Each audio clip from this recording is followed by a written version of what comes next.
Hi everyone, ఇప్పుడు మీరు చూస్తున్న video medical and health services recruitment board 2024 regular job multipurpose health assistant female ANM పోస్టుల యొక్క edit option అనేది మనకు ఓపెన్ కావడం జరిగింది. ఇప్పుడు అఫీషియల్ వెబ్సైట్ నుంచి ఒకసారి చూద్దాం. మీరు ఇప్పుడు గూగుల్ సెర్చ్లో MHSRB అని టైప్ చేయండి. టైప్ చేయగానే మీకు ఫస్ట్ వన్ వస్తుంది, MHSRB తెలంగాణ అని. అది క్లిక్ చేయండి. అది క్లిక్ చేయగానే మీకు అఫీషియల్ వెబ్సైట్ అనేది ఈ విధంగా అయితే ఓపెన్ అవుతుంది. ఇక్కడ MPHA female recruitment edit option web notice అని కనిపిస్తుంది కదా, అది క్లిక్ చేయండి. అది క్లిక్ చేయగానే మీకు ఈ విధంగా అయితే ఓపెన్ అవుతుంది. ఈ regular multipurpose health assistant female notification 2023లో అయితే రావడం జరిగింది. మీకు ఎగ్జామ్ వచ్చేసి కంప్యూటర్ బేస్డ్ టెస్ట్ అయితే ఉంటుంది. ఎగ్జామ్ వచ్చేసి మీకు December 29th అయితే ఉంటుంది.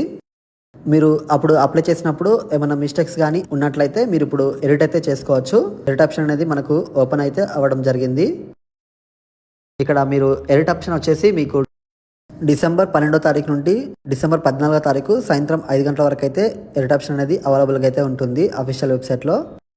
దీంట్లో మీకు ఏమైనా డౌట్స్ ఉంటే మాత్రం కింద కామెంట్స్లో అయితే పెట్టండి, నేను మీకు అక్కడ తప్పకుండా అయితే రిప్లై ఇస్తాను. ఇప్పుడు ఎడిట్ ఆప్షన్ ఎలా అనేది ఒకసారి నేను చూపిస్తాను, ఒకసారి చూడండి. ఇప్పుడు ఈ వీడియోని అయితే మీ ఫ్రెండ్స్ అందరికీ తప్పకుండా అయితే షేర్ చేయండి. వీడియో నచ్చితే వీడియోకి లైక్ మాత్రం చేయడం మర్చిపోకండి. ఇక్కడ click here to edit MPHA female online application అని కనిపిస్తుంది కదా, అది క్లిక్ చేయండి. అది క్లిక్ చేయగానే మీకు ఈ విధంగా అయితే ఓపెన్ అవుతుంది. ఇక్కడ మీరు యూజర్ నేమ్, అలాగే పాస్వర్డ్, అలాగే సెక్యూరిటీ కోడ్ ఈ మూడు టైప్ చేయండి. ఈ మూడు టైప్ చేసిన తర్వాత మీరు లాగిన్ బటన్ అయితే క్లిక్ చేయండి. క్లిక్ చేయగానే మీకు ఎడిట్ ఆప్షన్ అనేది ఓపెన్ అవుతుంది. ఈ వీడియోని అయితే మీ ఫ్రెండ్స్ అందరికీ తప్పకుండా అయితే షేర్ చేయండి. వీడియో నచ్చితే వీడియోకి లైక్ మాత్రం చేయడం మర్చిపోకండి. మన ఛానల్ నుండి అప్డేట్స్ కోసం సబ్స్క్రైబ్ మాత్రం చేసుకోవడం మర్చిపోకండి. Thank you for watching.